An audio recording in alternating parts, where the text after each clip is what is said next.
Call meeting to order. Please rise and join me in the pledge of allegiance. I pledge allegiance to the flag of the United States of America and to the republic for which it stands, one nation, under God, indivisible, with liberty and justice for all.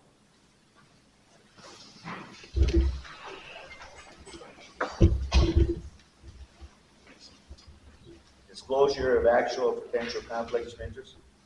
None. Okay. Communication from the public.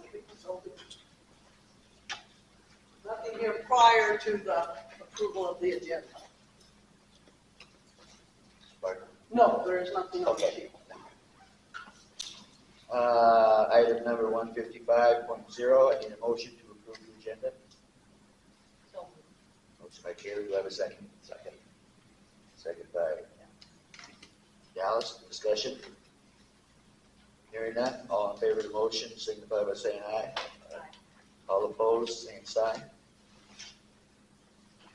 Motion carries. Okay, this evening the board has invited former Bennett County Superintendent Wayne Semmler here this evening to discuss the opt-out. During his tenure at Bennett County, Wayne went through the loss of heavy impact aid, and through the hard work he became very versed in the opt-out and impact aid.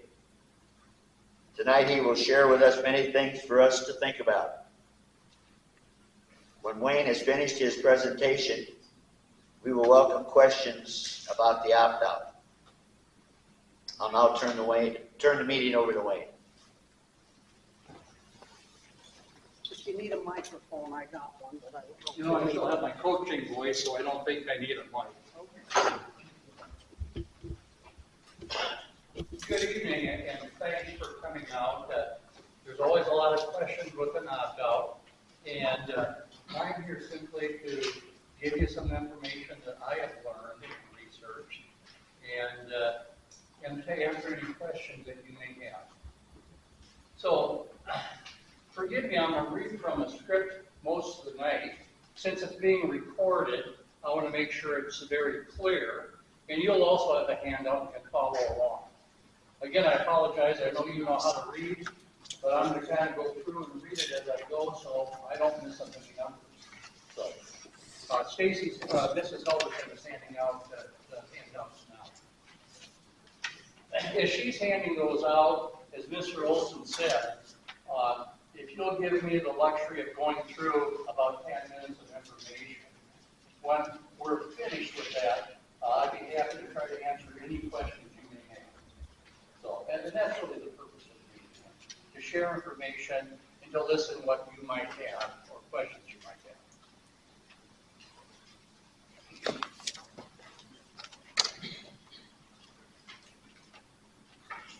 Like I said, I'll just wait a second.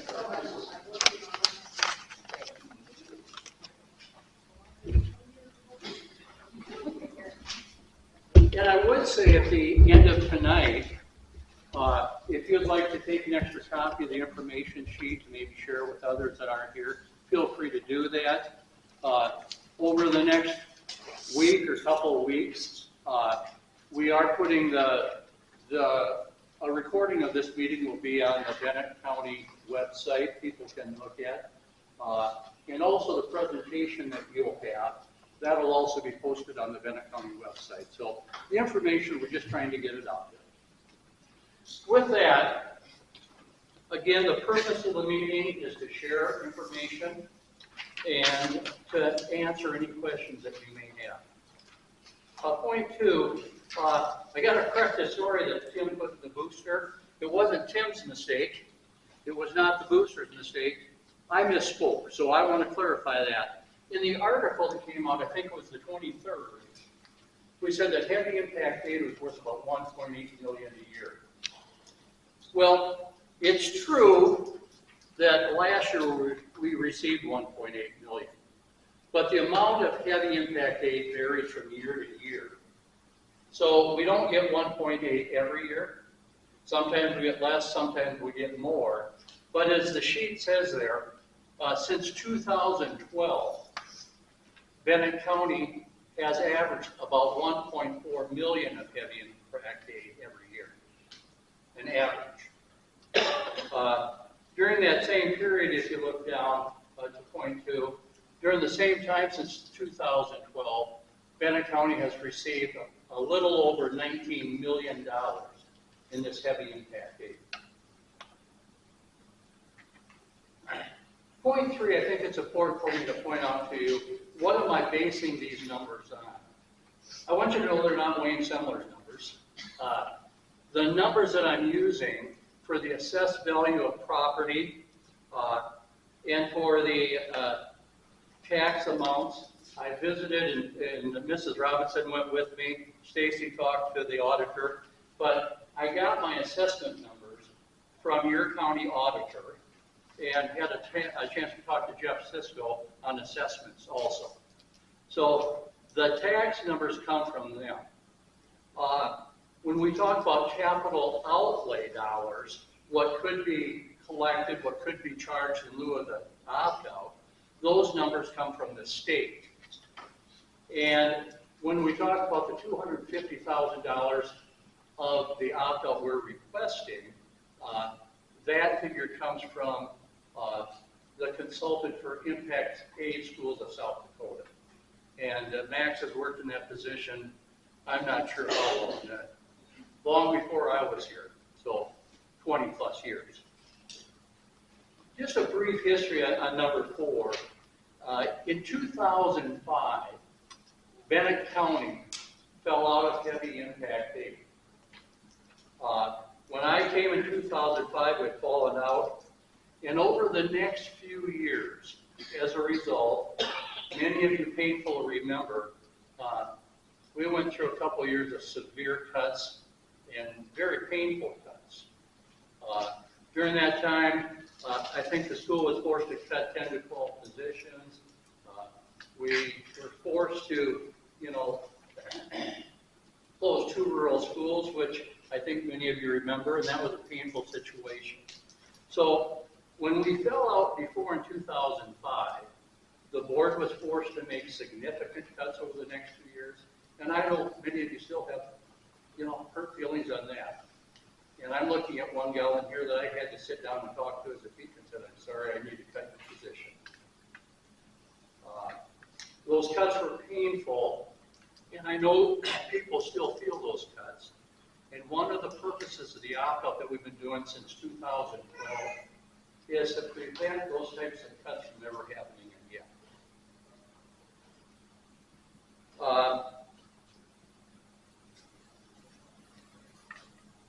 Also under the history a little bit, the first opt-out we did that I helped run, we asked the county for $300,000.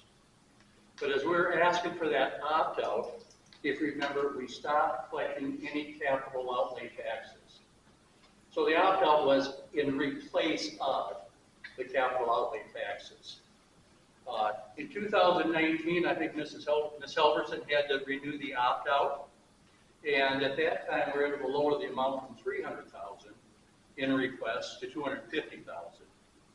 And according to our impact aid specialist in South Dakota, this year, if the board asks for an opt-out, it'll remain in that $250,000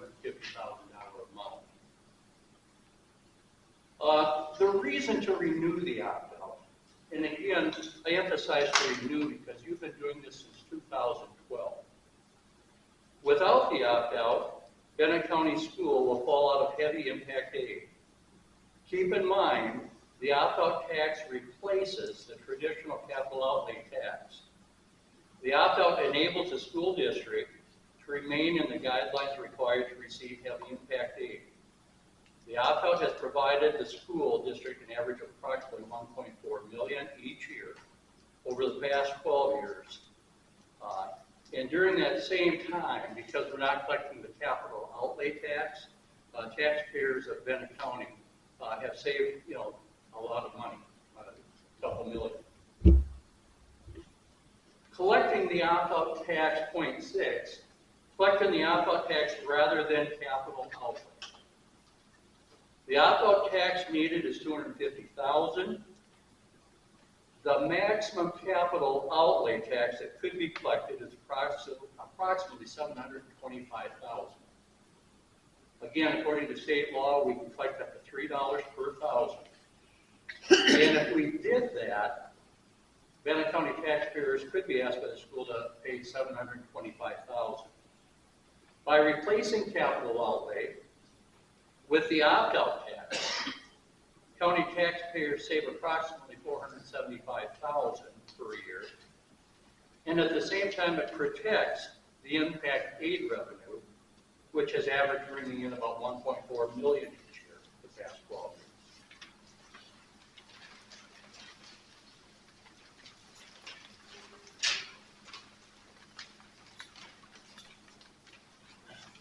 Do all taxpayers save money with the opt-out? And the answer is yes. When the opt-out is collected, it goes into the general fund, so it follows the laws of general fund, and it follows those levies. So in general fund, it's true. Land is taxed at one amount, homeowners is taxed at another amount, and businesses, they're taxed at an even different amount in the general fund. So while not all taxpayers are treated equally when we do this, all taxpayers will pay less with the opt-out than they would if the board had to go back and charge $3 per thousand for capital outlay. Again, all taxpayers. In the past, when we had the first opt-out, businesses did actually pay more than they would have had we stayed with capital outlay. Originally, homeowners saved a few pennies, and ag land saved a little bit more. But now, the way the numbers are that we got from the auditor, all taxpayers will save tax dollars. Looking at specific tax liabilities using the traditional capital outlay taxes and the proposed opt-out tax. The state of South Dakota allows districts to collect up to $3 per thousand of assessed property value. For the purpose of comparison, for an example, let's assume you have 100,000 of assessed property, whether it's ag, whether it's business, or whether it's homeowners. Under the laws governing capital outlay taxes, schools could charge the following amounts. If you had 100,000 of assessed ag property, you'd pay $300. If you had 100,000 of assessed homeowner property, you'd pay $300. If you had 100,000 of assessed business property, you'd pay $300. Everybody pays equally under capital outlay. When you use the opt-out in place of capital outlay,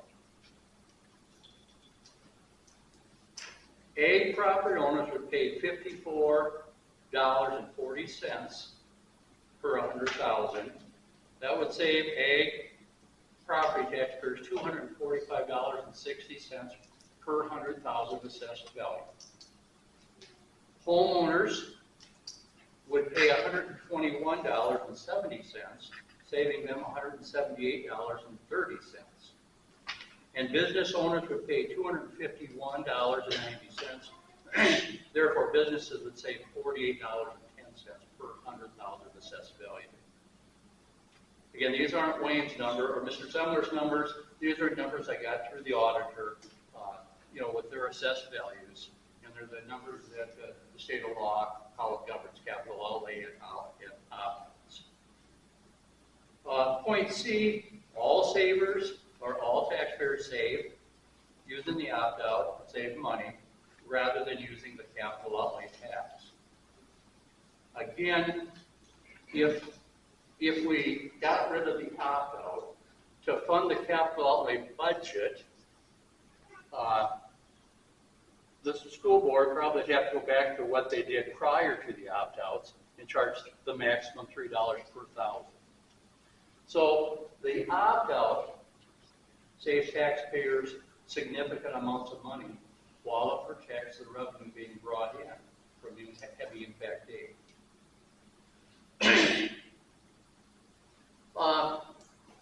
Number 9, in the newspaper article that Mr. Heather wrote for us, I invited people for either personal sit-downs to explain things, or I said, please send in some questions that you may have, and I'll try to address those questions.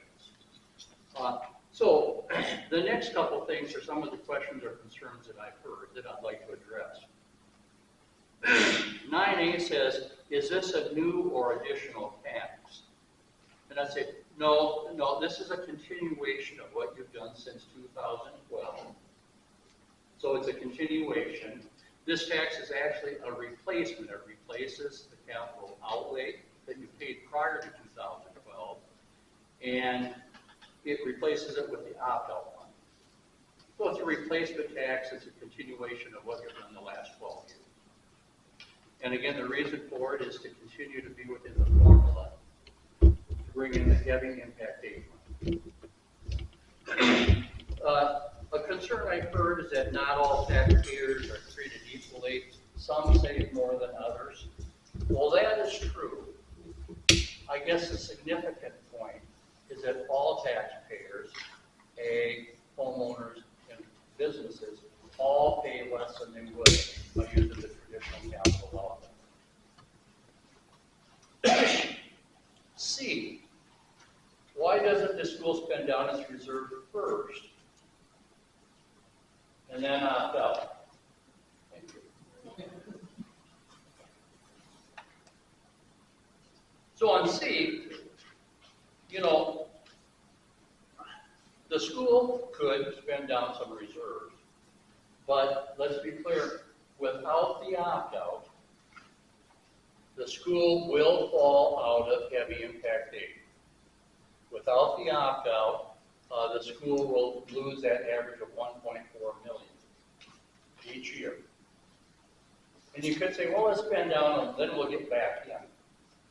Well, the only way to get back in is by cutting your general fund.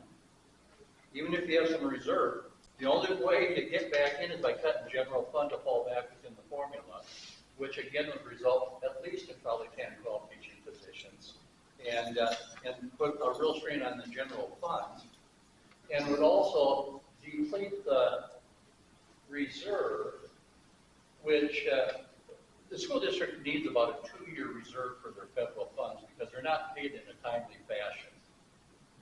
For example, the impact aid, some years the school goes without even getting a payment. So you have to carry all that money for a year. Title programs, sometimes they don't pay until April, so you have all those expenses throughout the year. So the school always needs, I would say probably $4 million to $5 million in reserve. But the other reserve has taken care of emergencies.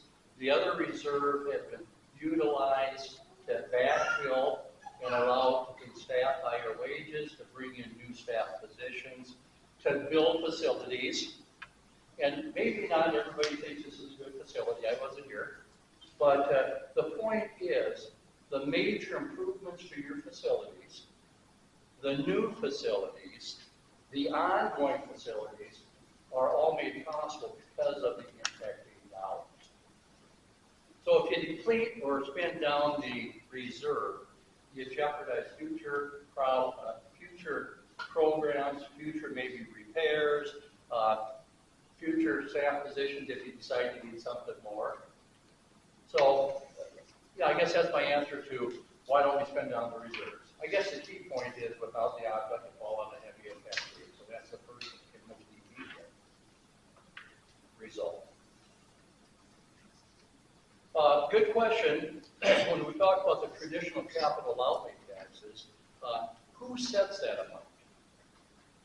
Again, the state sets the amount that local school boards can set up to a maximum of $3 per thousand assessed value. So the state sets that up to. It's up to local school boards to decide how much they need to charge their taxpayers.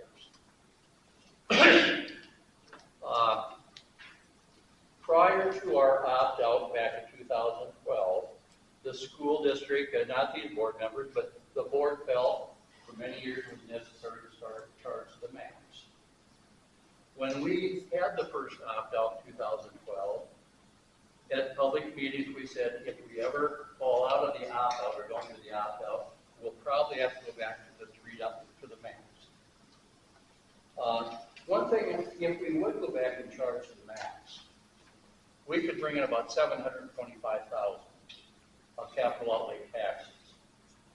The only problem is your ongoing capital outlay budget runs about $1.2 million a year, and that's not for new buildings. That's for maintaining what you have. So even if you go back and charge the max in capital outlay, two things that happen: you're going to pay more in taxes, and you're not going to have any impact aid to go back on, and you're going to be short of what you budget and you need.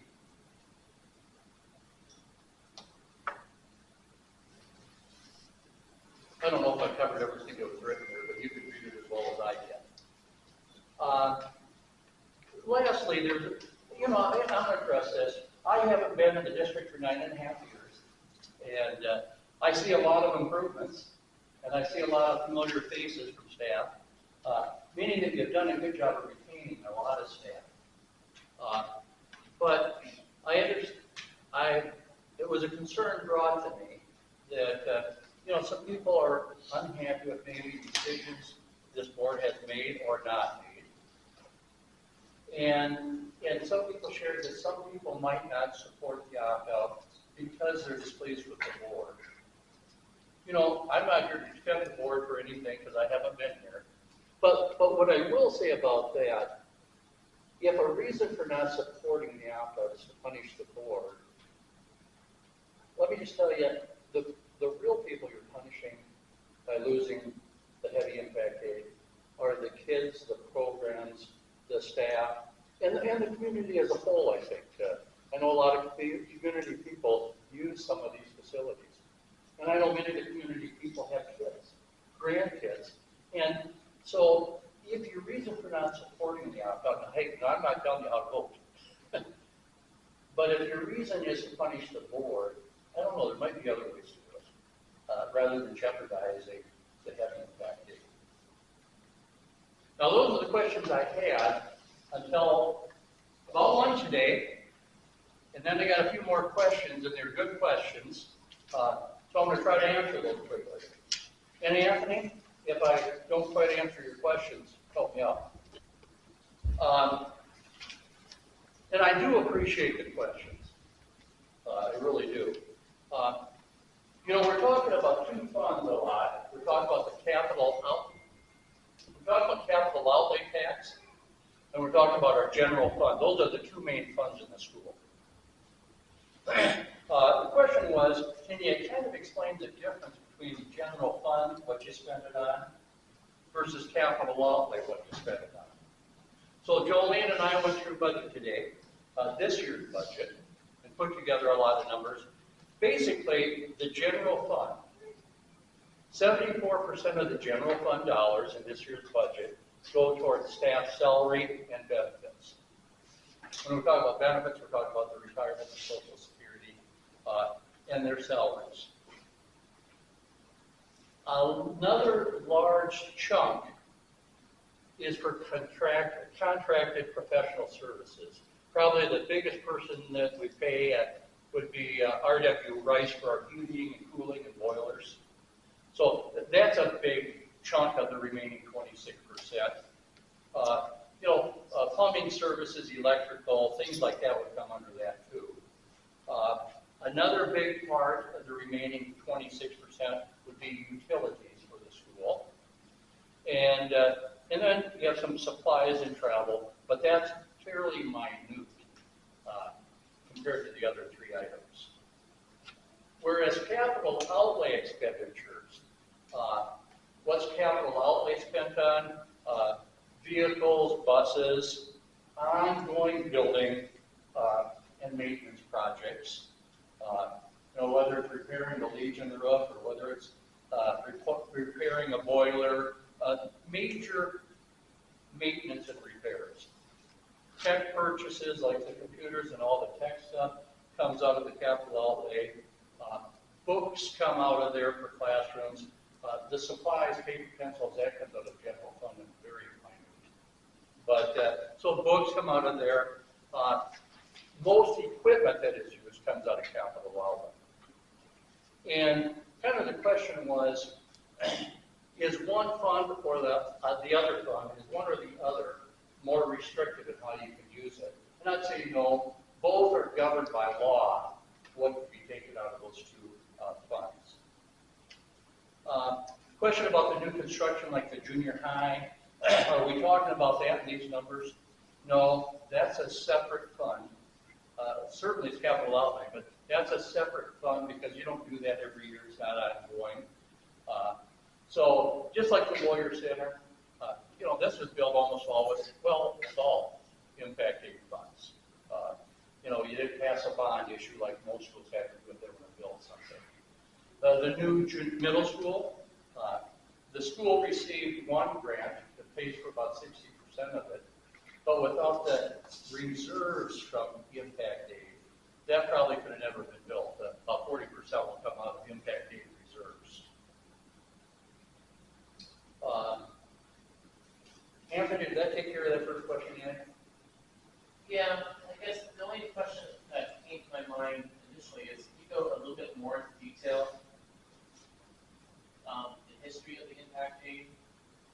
Okay, I'll catch that in just a little bit. Yeah, because I'm like, why are we relying on that so much? I mean, if the government decided not to fund that impact aid, where would the school district get the money? Okay, good. Well, I'll follow that up with the Yeah. question in a second. That's a good question. Number two,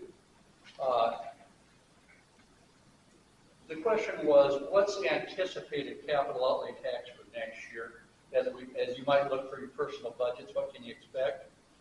Well, with the opt-out, no capital outlay tax will be assessed. If you do not have the opt-out, then I would assume the board would go back and collect the $3 per thousand. And again, that's going to bring up a shortage for your capital outlay by about $500,000. But they'd go back to that. So we'd go back to the numbers on 100,000 assessed value. Ag would pay this much, homeowners would pay this much, and businesses would pay this much.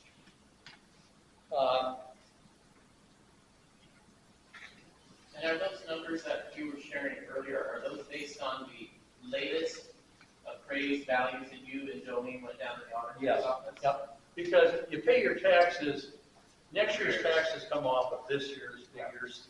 Yeah. So yes, those are the numbers that were given by the auditor that we would be using. So those savings numbers that you provided previously, that's based on the assessed values from a year ago? Yes, that's the numbers I'm giving. Yep. Thank you. A third question was, has the business office or has the school come up with a budget for next year yet? And the budget is always kind of an ongoing process, but right now Jolene is working on some budget numbers. They're still waiting for some things, so the preliminary budget is in the works. By May 20th, Jolene will present to the board a preliminary budget. The preliminary budget, help me out, Joe. I told Joe on my call out here because I'm stumbling a little. So you're going to go ahead, Joe, take it over. I have to present a prelim to the boards by May 20th. Between May and July, we get, a lot of times, we'll know what our carryover is on federal funds, and I can tweak the budget up until July 15th or July 1st. Then after July 1st, if we have to do a little bit more moving around, then it has to be recorded in the minutes, and the board has to approve it. Then prior to October 1st, the board has to approve the final budget for the year. And just a reminder, every summer, the board holds a public hearing on the proposed budget. And that's open to the public as the board is discussing and looking at the proposed budget. That's open for dialogue, and and it'll be in the paper. So it's published in the paper. It's a public meeting that talks about just that topic usually, and people have a chance to review it at that time and also see it in the paper. So it's about a 3, 4, 5 month process to come up with the next year's budget. Another question asked, how will the opt-out money potentially be used, or how will it affect general fund expenditures? Because it seems like you build a lot of buildings. And one of the things that we use a lot of the capital outlay for is to maintain capital projects, maybe new or existing. But how does the opt-out affect general fund spending? And the main reason for the opt-out was so we would have greater flexibility in how you can spend the heavy impact money. Prior to the opt-out, we were restricted to spend only so much money in the general fund, or you'd fall out of heavy impact aid. The reason they fell out of heavy impact aid prior to me coming now, the reason they fell out of heavy impact aid is they're spending too much money in the general fund according to the formula. So they fell out. By doing the opt-out, it took 10 years to get back heavy impact, and within that 10 years, we had to collect the opt-out money for at least 3 of those years and have it on the books before it could be used for anything. Starting in 2015, the year I left, it freed up the budget, and over the last 9 years, I think as I look at salary increases, when I was here, I couldn't do much. And I feel bad about that. That's horrible. Since 2015, if you look at staff salaries and benefits, et cetera, they've been significantly higher than state funding has allowed. So the flexibility in the general fund, the opt-out allowed us to have greater flexibility. And therefore, we're able to add positions we thought we needed, and we're able to do more with salaries. And I talked about a lot of cases that have been here since I left. You know, the board has been able to give a retaining incentive, which is only possible because we have the flexibility because of the opt-out. So the opt-out has given the school district more flexibility in how they spend that money. Final question, and then I'll open it up, I'll start with Anthony's. But the final question is, you know, with the new facilities, speaking about this, maybe speaking about the junior high, middle school, with the new facilities, will increases in utilities and maintenance and stuff like that take away from our ability to do other things in the general fund? And a good question. But I will say this, with the opt-out, you have the flexibility to spend it any way you want. So the new buildings certainly might increase in utility costs, but I do know this, by replacing the existing middle school, the old inefficient heating, cooling, and the number of maintenance issues, new facilities will certainly have less of those issues. The new facilities will be more efficient. So I can't tell you exactly if it's going to be more, less, or, you know, but I can say the opt-out will allow the flexibility to still do the things in general fund we want to, even though utilities is part of it. Well, that's usually the concern is on the new building, you'll have a lot of maintenance initially. Right. But if the school chooses not to maintain the building, i.e. do the necessary repairs initially, it can become a big problem later on. Right. And that's where a new building becomes more of a headache than, you know, the reverse, I guess, is what I'm trying to get at. Because you have more utility costs now. Think about it. If you have, say, 10 years from now, there's no maintenance on these buildings. Those utility costs will eventually go up. And as long as you stay in heavy impact, you know, that's not an issue. I will say this, when we talk about these new buildings going down the road cost more money, I'm going to guarantee the old buildings would have been greater costs, greater pains, so to speak. So, kind of a blue sky answer there, but there are some unknowns. Well, it's just, as a taxpayer, I guess my concern is this. Schools get a lot of money for building new infrastructure, which I'm all for. The problem is, what I see a lot of times, as you know, Wayne, is they don't get maintained. They just kind of, the door is broken, well, it's not a Have problem. you ever seen any of our buildings that have not been repaired? Have I? Yes. I would say this. How often do your custodians, say, for instance, go into the bathrooms to check to see how well the doors are on, things like that? Down in the fitness center and stuff like that. I can't answer that. I can not tell you the fitness center, but I know in the high school every day.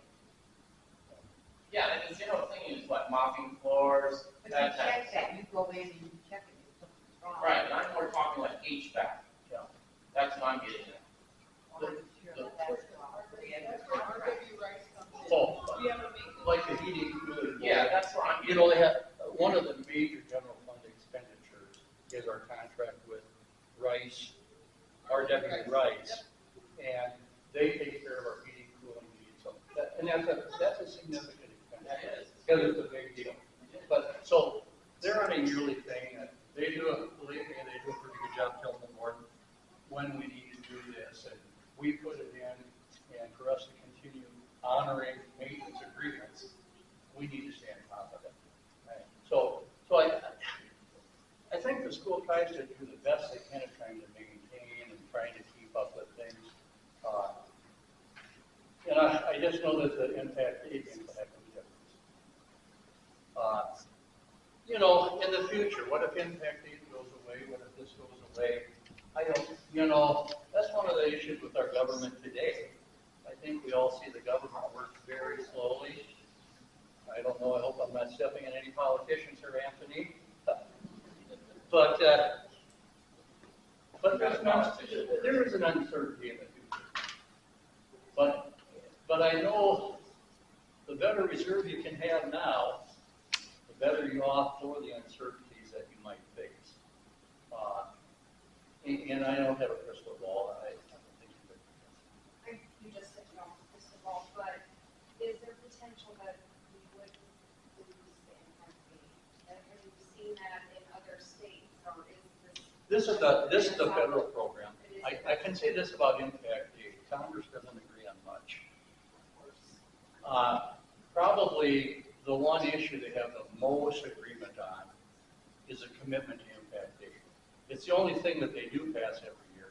Although one of the issues with impact aid, it's not forward funded. See, like some of the things are forward funded, it's going to get paid. With impact aid, they've always come up with the payment, but some years you might have to go 9 months before you get it. Some years it might be 5 months. Some years you might not get your payment, hence the reason you need a reserve. So you can never spend that down too much. I will say that when I came, and they pulled out a heavy impact aid, the reserve was very dangerously low. And I know Karen, we had a little anxiety some of those days. But we made some horrible cuts. And that board back then, they sure didn't want to do it. They were in a tough situation. And I just, with the opt-out, I hope this community never has to go through issues like that again.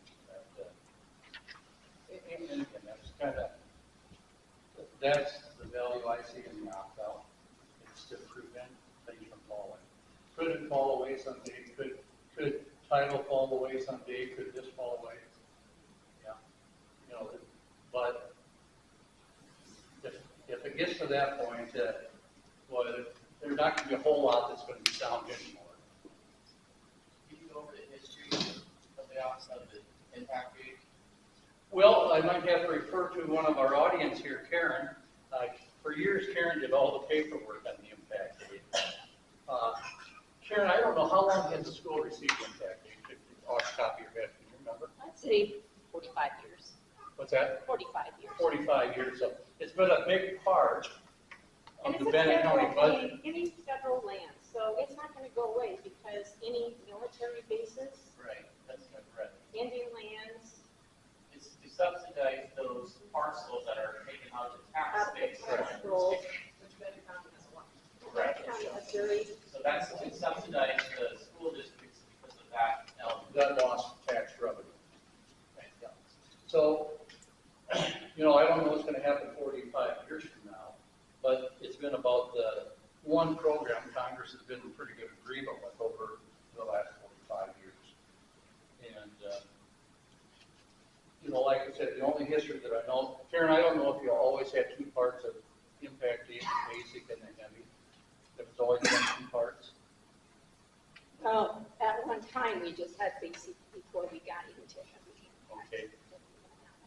But like I said, the heavy impact aid, the school district had required to be coming here, but it fell out of the formula before I got here, and I like to emphasize that.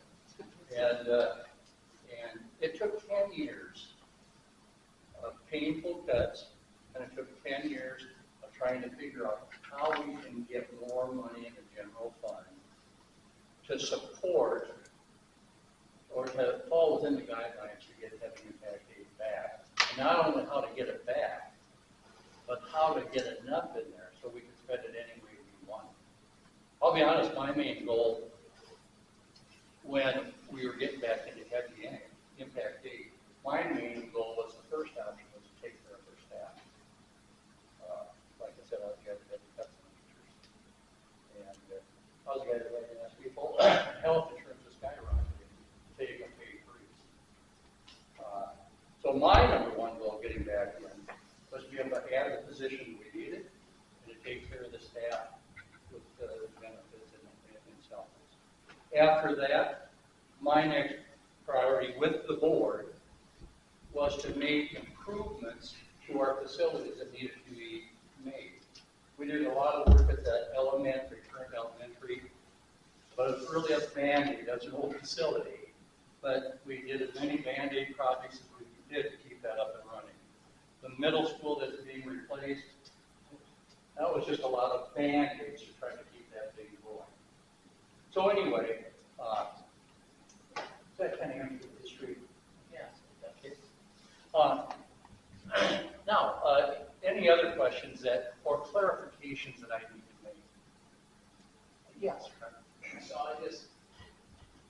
you talked about it a lot, but I don't know that I fully understand. Why is it that opting out allows us to stay in heavy impact aid? I mean, you say it does, but what about it allows us? The amount of revenue we need to generate in the general fund to pay the expenses that we think are important in the general fund. The amount of money we need, our tax base doesn't support.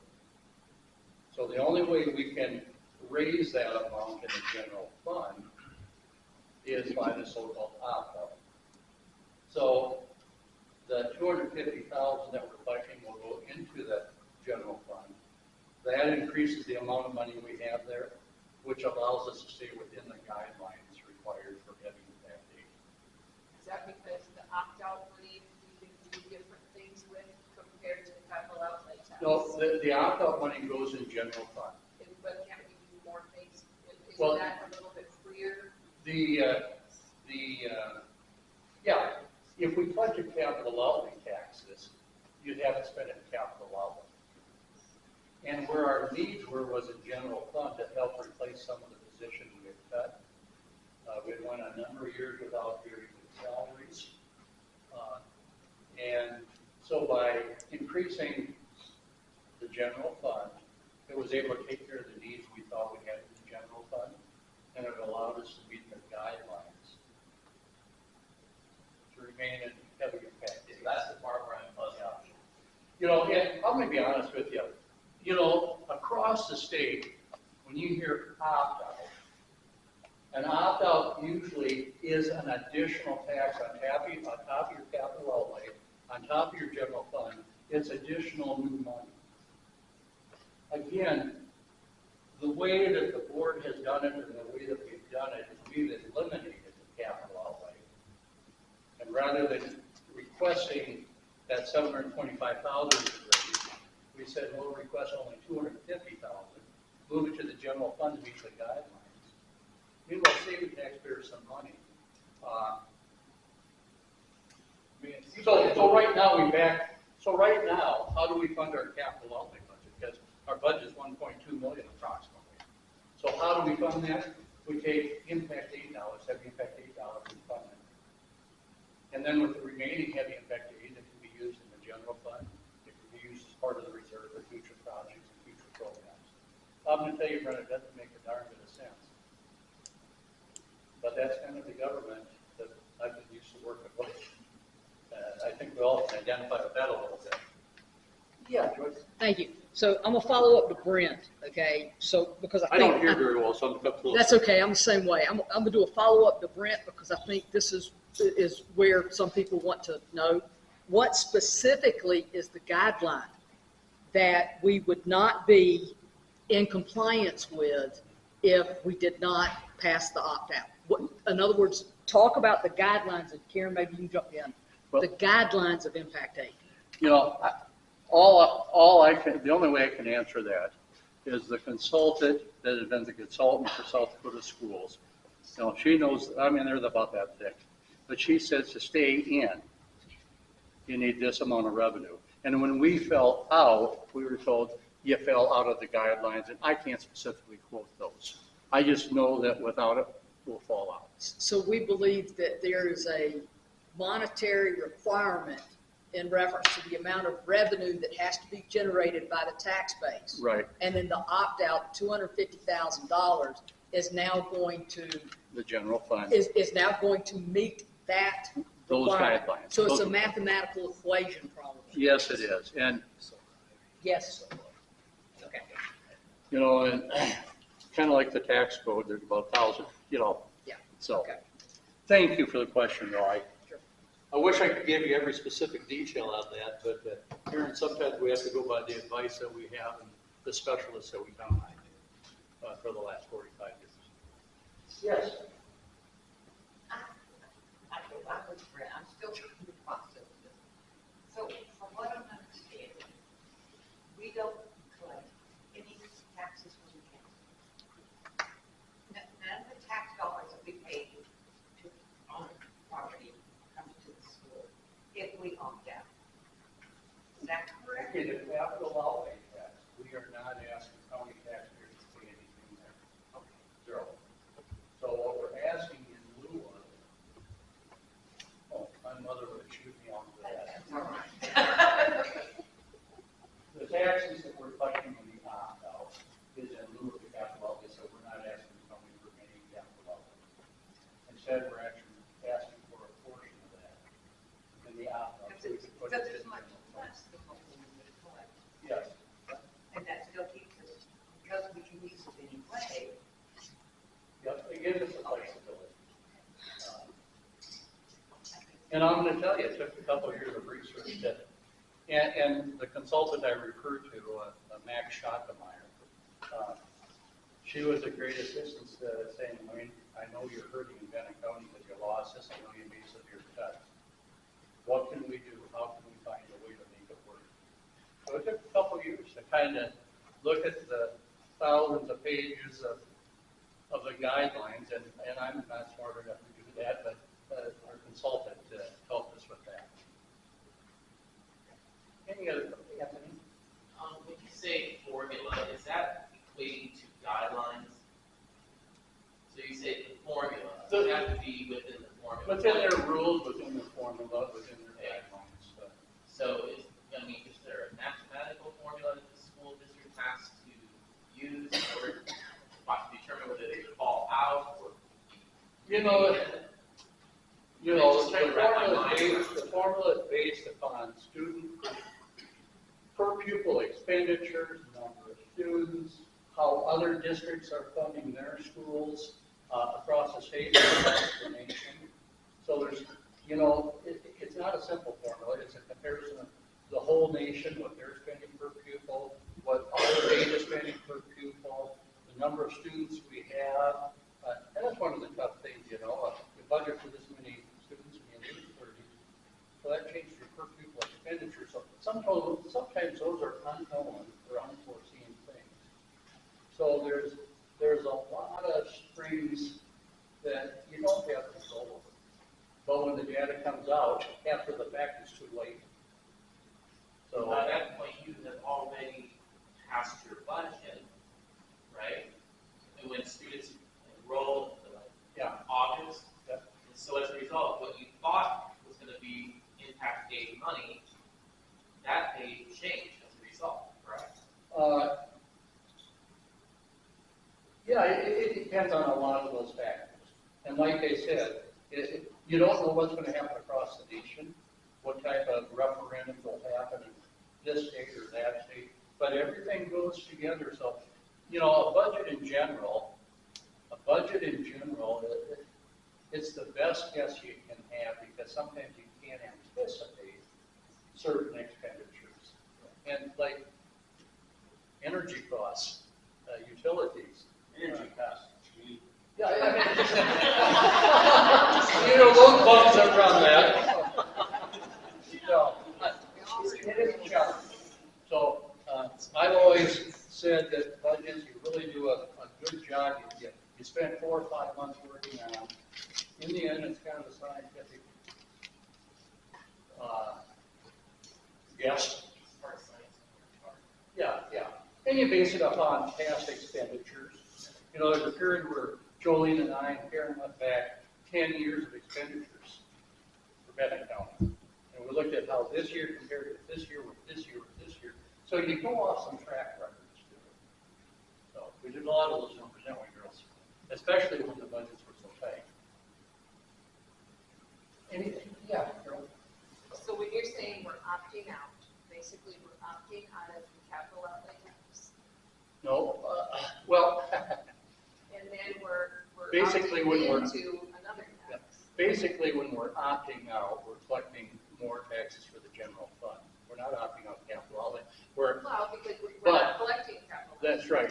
In effect, when we opt out the way we do it, yes, we're eliminating or we're choosing not to take the capital outlay, and instead we're taking the opt-out money, a fraction of what we could.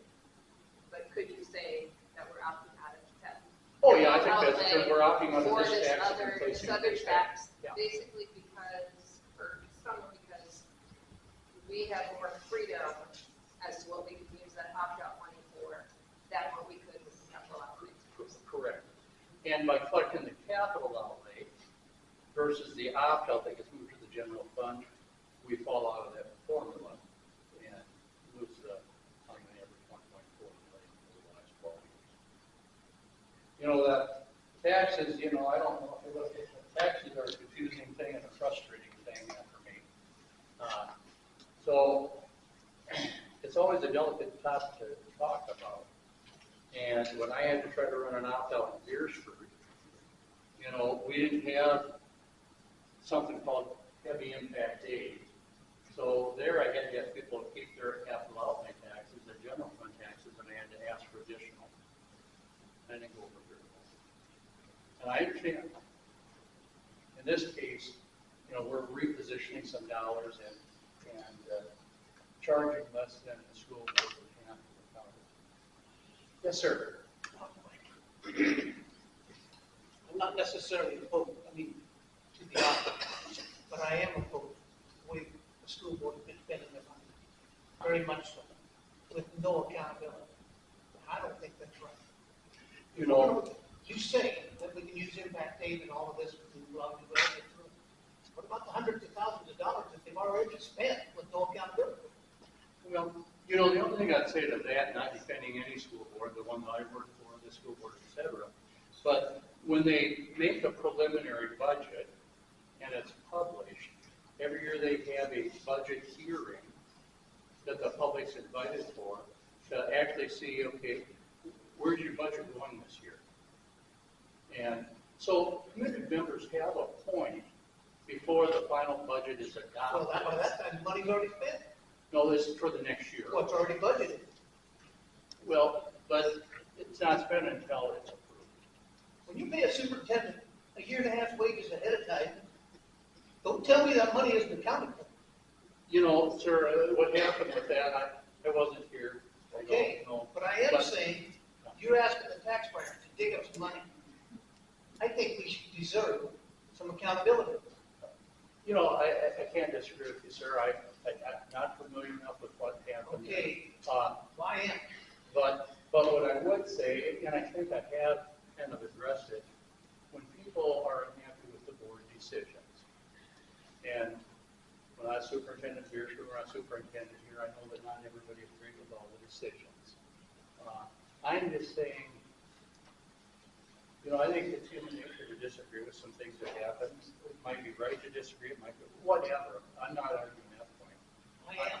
Yeah, I'm just saying, if people choose to use that as a reason not to vote for the opt-out, you know, that's a. What other alternative do we have to slow them down? Well, I think at the budget hearing, you can find that, the budget's public. Well, that's after they've already got it. What about before that? That's what I'm talking So you're saying all expenditures the board might make are not, the public isn't asked to approve everything they do, you're right. about. The budgets are made, and they kind of have to stay within those budgets. And I guess in our way that we elect people in our country, whether it's Congress, at the federal level, at the state level, or local school boards, when you elect those people, you're asking them to be stewards of your money. And I guess if you don't like the way that they're spending it, then there's called elections, or there's called asking some questions. I'm going to say some issues, because of personnel issues, and again, I can't say I appreciate every law that's out there, but because of personnel issues, you know, all people have certain rights, not given to them by school boards, but it's called due process. And when personnel issues happen, sometimes the public, to protect those rights, whether I agree with it or not always, that's the law that they're forced to follow. So there's some explanations that can't be given. I'm sure I would like a lot of times as a superintendent, when I was asked about a certain employer, this and that, I'd love to say, here's my take on it. But there's laws about due process and protecting the rights of people that aren't our rules. They're the laws of the land. There's certain things that you can't share with the public. So there's a little bit of a trust factor there, but there's also reason for skepticism, and there's also reason to disagree. We have a right to know something.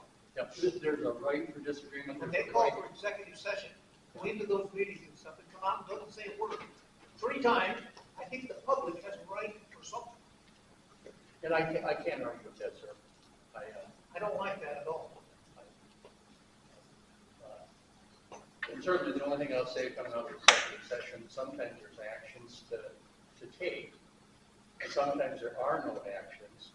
And some of the actions you take, depending upon what the issue is, some can be shared legally and some cannot be shared legally.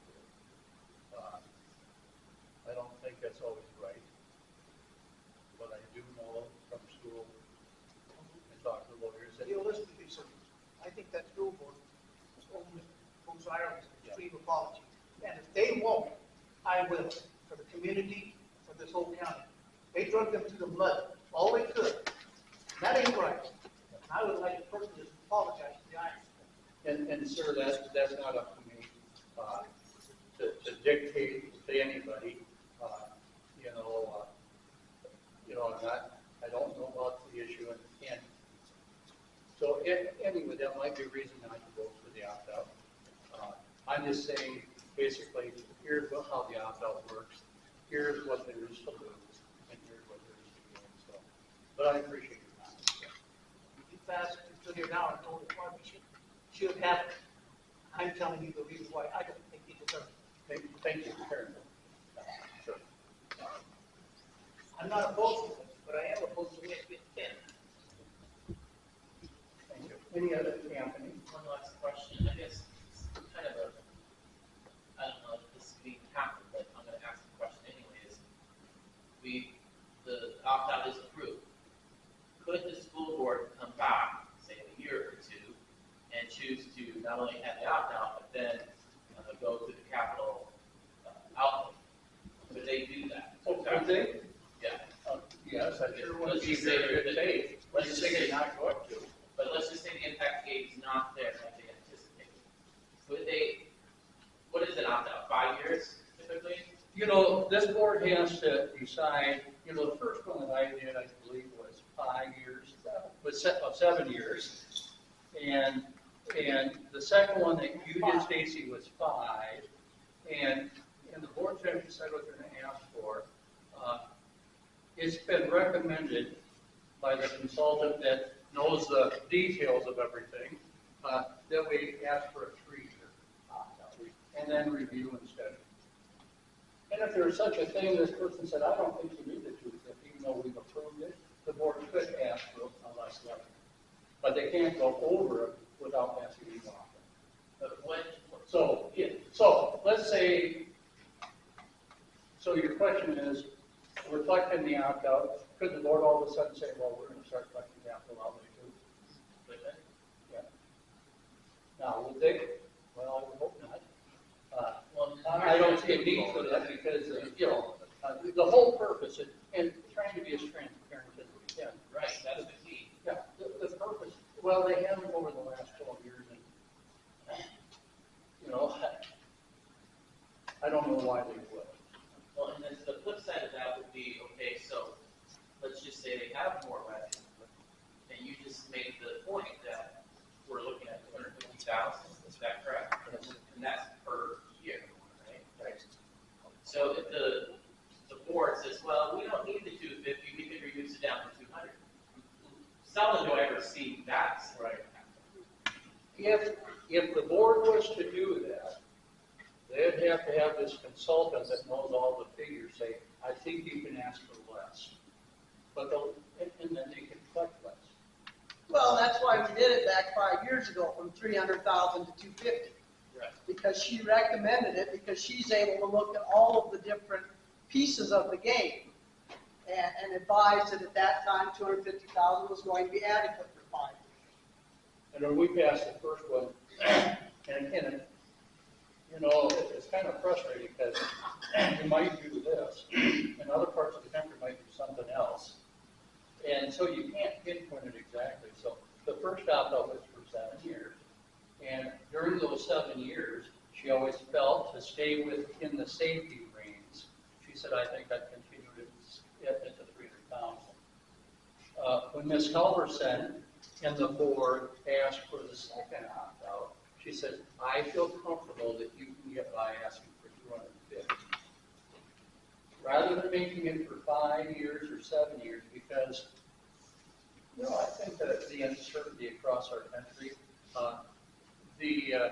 the consultant for Heavy Impact Aid said, I think it's in your best interest to ask for 3 years and review it. You don't want to ask for longer than you have to at that rate. In 3 years, I'll tell you what you need to do. Just say it. So, yeah. Any other questions, folks? The only way I would be in favor of it if Michael resigned as chairman. And it's okay, I appreciate it. I know, but I appreciate it. And, oh, that's a good question. Or a good point.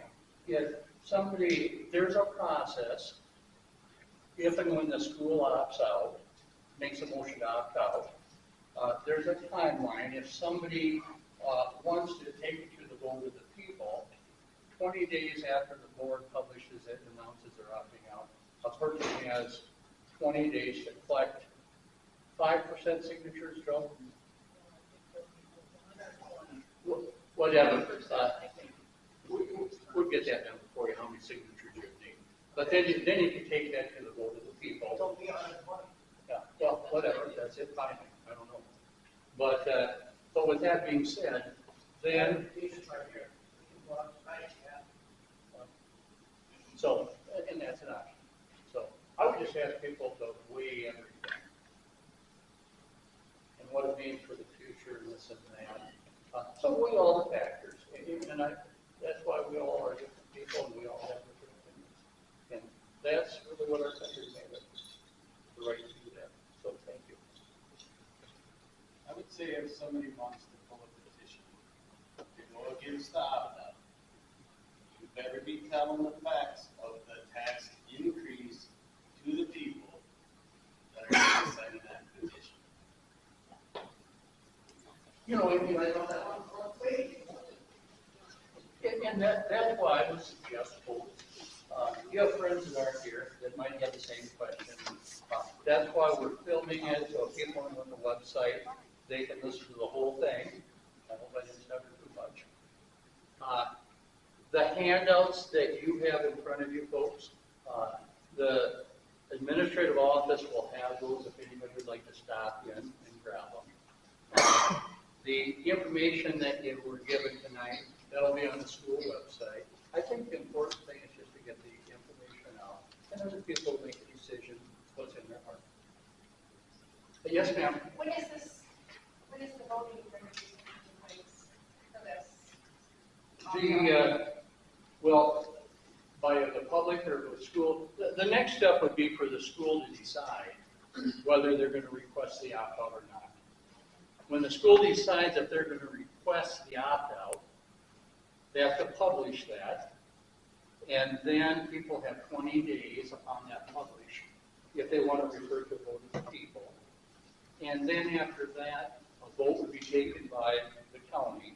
And the vote, I believe, has to take place prior to October sometime. So you know, that's kind of the timeline in general. Like I said before, I wasn't opposed to the opt-out.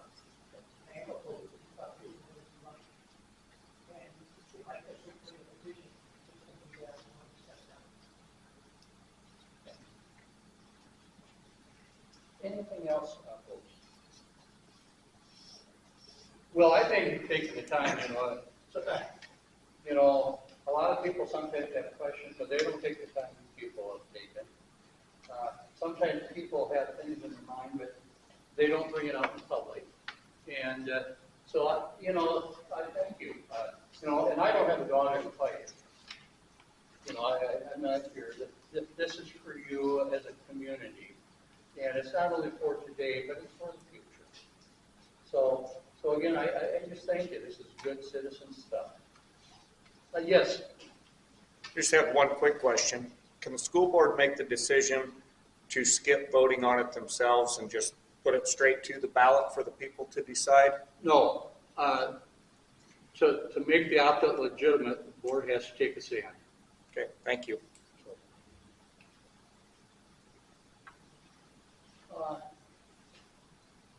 There's still some cookies here if anyone else has any questions.